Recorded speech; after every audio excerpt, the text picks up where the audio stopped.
Well, first I want to congratulate you on being elected to the third term as mayor of St. Paul. And from what I understand, you're the first mayor in quite some time to be elected 3 times, along with George Latimer. That's pretty lofty territory. Well, anytime I can be in the same sentence as George Latimer, I take that as high praise and an honor. As I understand it, I will be the third longest consecutive serving, or second longest consecutive serving mayor, only behind George, and the third longest total serving mayor in the history of the city of St. Paul. So it must make you feel pretty good right now, and proud. Well, you know, as a kid who born and raised in St. Paul, it's been an amazing experience. But to be reelected and have people affirm that we're heading in the right direction as a city, that they like what we're doing, it's a good feeling. Well, you've had 2 terms now to get your feet wet, let's say. So what have you learned for the first 8 years that you might be able to carry over and really help you in this third term? Well, I think it's less a question of learning at this point than it is of focus and really kind of getting down to taking the building blocks that we put in place on a lot of different fronts and making sure that we see the success that we want to see. So a lot of the last 7+ years has been about building the Central Corridor line. As that comes actually into service in the spring of 2014, we need to make sure that we fully realize the opportunity that we created by that. So that's the new housing in downtown, the new businesses along University Avenue, the access to the new stadium that will be completed in 2015. We have the new Ordway Hall for the St. Paul Chamber Orchestra. We have all those pieces. We need to make them successful. Similarly with education, we've spent a lot of time building relationships. We've established a very good working relationship with the school district. We've had the Sprockets Out of School Time program that's really taken off. But we need to see some real progress in closing the achievement gap. It's not enough to have a program. We have to see success. And so, whether it's economic development or some of the human infrastructure, we need to make sure that we actually capitalize on the work that we've done over the last 7.5 years. Well, I was going to ask you a question on what some of the things you're proud of most from the last 7 or 8 years, and I think you just answered it very well. I can see it in your face that you're very, you feel satisfied, but I sense also that the job is not totally finished yet. So, and I've heard in a couple interviews, and I've also, you just mentioned it, the achievement gap. So what are some of the goals, and where do you want to go for the next 4 years?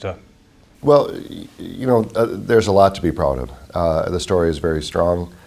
There's more vitality in downtown St. Paul. The idea, that we used to be able to shoot a cannon off in downtown after 5 o'clock, without hurting anybody, just isn't true anymore. You have the vitality of the XL Energy Center and everything that's happening around there.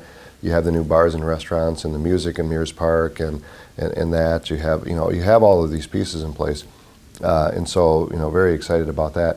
But just to focus in on the achievement gap, we can do all of these other things. We can have a great transportation system. We can have great housing. But unless we're making sure that we have great opportunity for every one of our children that lives in the city of St. Paul right now, or in this region, quite frankly, because families are mobile, then we're going to be tarnished by what we haven't accomplished. It's not an easy task, and it's, I think, one of the reasons why mayors have not necessarily wanted to weigh into education. It's not part of the city charter that I have that role.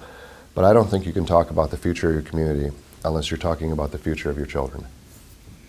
Do you have anything at this mind specific in line that you would want to accomplish through that, or how do you want to accomplish it, or is it still working with the school district and everybody else? Well, there's a couple pieces. First of all, there's the Out of School Time network, dubbed Sprockets, which is city parks and rec and libraries. It's faith-based groups. It's community partners. It could be the YWCA. It could be Boys and Girls Clubs. It's all of these pieces. But that's a citywide effort and a very strong one that needs to continue to grow.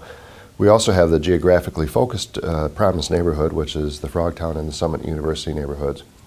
We need to not only ramp that up and show some demonstrated success in terms of changing outcomes for the kids in those neighborhoods, but then take that model and bring it across the city so that the North End and the East Side have that same kind of coordinated approach to educating our children as we're seeing in the Frogtown Summit University neighborhoods. I have at least one final question here. May think of another one. You hopefully in a couple of weeks, will be the next president of the National League of Cities. And I know there's been some concern about how that's going to affect you as a mayor here and everything else, but I don't see it that way, and I'm sure you don't, so maybe you can elaborate a little bit about how the role of being the president of the National League of Cities will benefit the city of St. Paul. Well, first of all, the last mayor of St. Paul to have been the president of the National League of Cities was George Latimer in the 80s. And again, it's an incredible honor to be recognized by your fellow elected officials from across the country to be in this leadership position. It gives a wonderful opportunity for the city of St. Paul. First of all, for us to be advocates on behalf of city issues that affect St. Paul, Minneapolis, cities across the country. You get a national stage to do that from. And there are some really important issues out there that affect communities. Immigration reform, marketplace fairness. Right now our businesses on Main Street are disadvantaged because of the failure to collect taxes that are owing and due on internet sales. Trying to get some of those changes. Community development block grants, which are a critical piece to a lot of our work in the city of St. Paul, advocating for maintenance of that from the federal government. Those are the things I'll have an opportunity to do that takes St. Paul to Washington. But what we can do is bring other cities to St. Paul to say, you know, where have other cities been successful in closing the achievement gap? Where have other cities been successful in doing economic development? Where have they failed, and what lessons can we learn from that? It is an amazing opportunity for me to have that exchange with other mayors and elected officials from across the country. Great. I'll just leave it to you. Anything, final words you'd like to say as you get ready to go into your third term? Well, first of all, thanks to the voters of the city of St. Paul for giving me their trust and confidence for one more term. This is work that we do together. It's not about me. It's about us, and I am very confident that the folks in the city of St. Paul are going to step up to do what we need to do over this next 4 years. Thank you, Mayor. Thank you very much.